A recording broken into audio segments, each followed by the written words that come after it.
On a appris hier qu'un convoi humanitaire envoyé à Rafah avait été pris d'assaut par des civils affamés.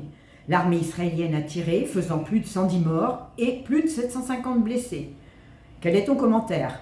C'est un carnage, il faut bien dire le mot exact, c'est un carnage.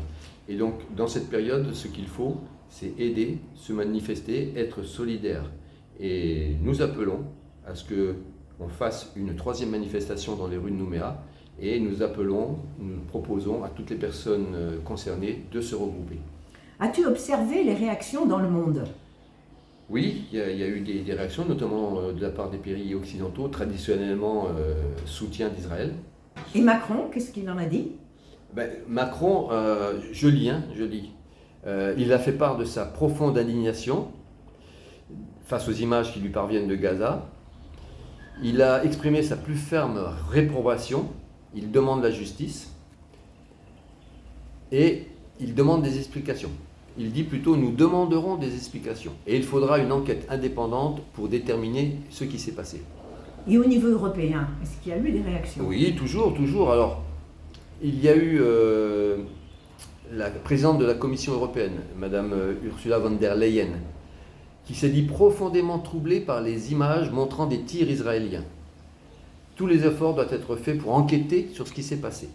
Il y a également Berlin, donc la chancellerie de l'Allemagne, qui est donc un allié traditionnel d'Israël, on comprend pourquoi, qui a demandé à ce que l'armée israélienne mène une enquête.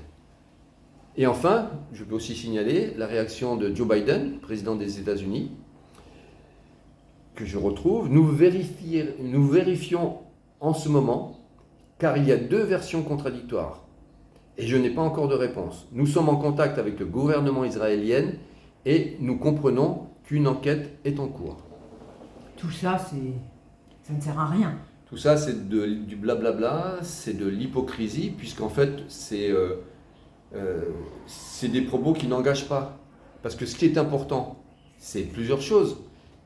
Il faut quand même rappeler que ces pays-là fournissent des armes à Israël, de façon massive de la part des États-Unis. Mais la France aussi fournit des armes. Et la France n'a pas reconnu non plus l'État d'Israël. Voyez ? Donc ce serait par là qu'il faudrait commencer. Il faudrait qu'il y ait un cessez-le-feu, un appel global au cessez-le-feu. Et si les États-Unis plus les pays européens demandent un cessez-le-feu, Israël ne pourra pas résister. Il faut de l'aide humanitaire et un cessez-le-feu. Si notre vidéo vous a plu, mettez un pouce, ajoutez vos commentaires et surtout abonnez-vous à notre chaîne.